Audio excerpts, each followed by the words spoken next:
Good girl. You got it. You got it.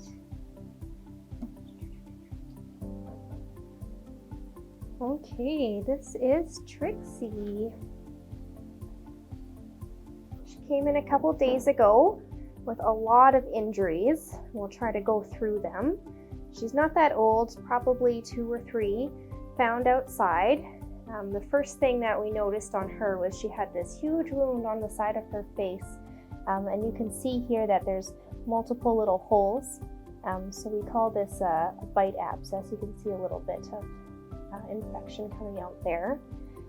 Another cat or some other creature probably took a bite at her and it got all infected, but we're going to clean that up for her, sort of wipe off her fur.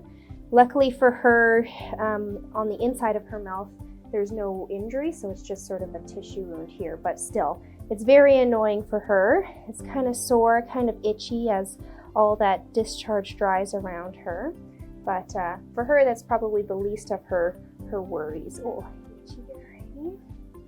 She also has some frostbite injuries to her ears. You can see how they kind of fold over on each side. If we take a look on the inside, you can see that they're a little bit red right near.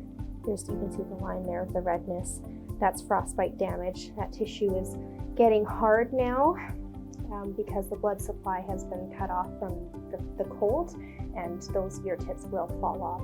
But it'll probably take a couple of weeks for her. Okay.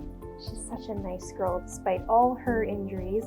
She's got a broken tooth that she's going to need to have surgery to take out. That one right there is broken, so we'll have to take that out before it gets infected. I'm not sure when that happened for her, but at some point in her life.